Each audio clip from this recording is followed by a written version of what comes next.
সবচাইতে পোড়া কপাল জাতি যারা সাহাবীদের প্রতি কৃতজ্ঞতা স্বরূপ আচরণ প্রকাশ না করে আজ বৈশা বৈশা সাহাবা ইকরামদের সমালোচনা করে। যাদেরকে আল্লাহ কোরআনে জান্নাতের ওয়াদা করেছেন, যাদেরকে আল্লাহ কোরআনে নিজের সন্তুষ্টির প্রকাশ্যে ঘোষণা দিয়েছেন, যাদের ব্যাপারে নবীজি যাদেরকে জান্নাতের সার্টিফিকেট দিয়েছেন, তাদের ব্যাপারে সমালোচনা করে নিজেদের আখিরাতকে ধ্বংস করব না, বলেন ইনশাআল্লাহ।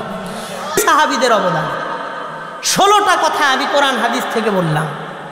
16টা কথা। 1 নম্বর কথা বলেছি, আল্লাহ তাআলা কোরআনে কারীমের মধ্যে সাহাবীদের উপর নিজের সন্তুষ্টির স্পষ্ট ঘোষণা দিয়েছেন। 2 নম্বর, তাদের ঈমানকে আমাদের ঈমানের জন্য আদর্শ বানাইছেন। 3 নম্বর, তাদের বায়াতের প্রশংসা আল্লাহ করেছেন। 4 নম্বর, তাদের সেজদার প্রশংসা আল্লাহ কোরআনে করেছেন। 5 নম্বর, তাদের ধৈর্যের প্রশংসা আল্লাহ করেছেন। 6 নম্বর, তাদেরকে নির্বাচিত বান্দা হিসেবে আল্লাহ কোরআনে উল্লেখ করেছেন। 7 নম্বর, সাহাবা ইকরামদেরকে আমাদের আমলের জন্য আল্লাহ তাআলা আদর্শ বানিয়েছেন, তাদের আমলকে আমাদের জীবনে অনুসরণ করতে বলেছেন। 8 নম্বর, সাহাবা ইকরামদেরকে এই উম্মতের জন্য নিরাপত্তা হিসেবে আল্লাহ উল্লেখ করেছেন। 9 নম্বর, সাহাবা ইকরামদেরকে উম্মতের জন্য কল্যাণ হিসেবে ঘোষণা করেছেন। 10 নম্বর, সাহাবা ইকরামদের ইজ্জত সম্মান হেফাজত করার জন্য উম্মতকে নবীজি নির্দেশ করে গেছেন। 11 নম্বর, গালি দেওয়া, সাহাবীদেরকে গালি দেওয়া উম্মতের জন্য হারাম করে গেছেন। 12 নম্বর, নবী বলেছেন সাহাবীদেরকে যে কষ্ট দিবে সে কেমন যেন আমারে কষ্ট দেয়। মান আযাহুম ফাকাদ আযানি, যে সাহাবীদেরকে কষ্ট দিল সে যেন আমারে কষ্ট দিল। 13 নম্বর, নবী বলেন তোমাদের কোনো ব্যক্তি যদি উহুদ পাহাড় পরিমাণ স্বর্ণ আল্লাহর রাস্তায় দান করে দেয়, আমার সাহাবীর সামান্য পরিমাণ দান উহুদ পাহাড়ের স্বর্ণের চাইতেও আল্লাহর কাছে মূল্য বেশি।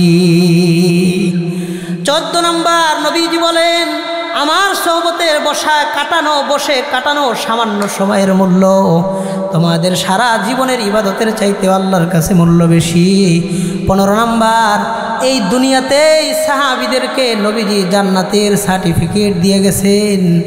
16 নম্বর, নবীজির রেখে যাওয়া দিনকে সারা বিশ্বে যেই সাহাবায়ে কেরাম আমানত স্বরূপ পৌঁছে দিয়ে গেছেন।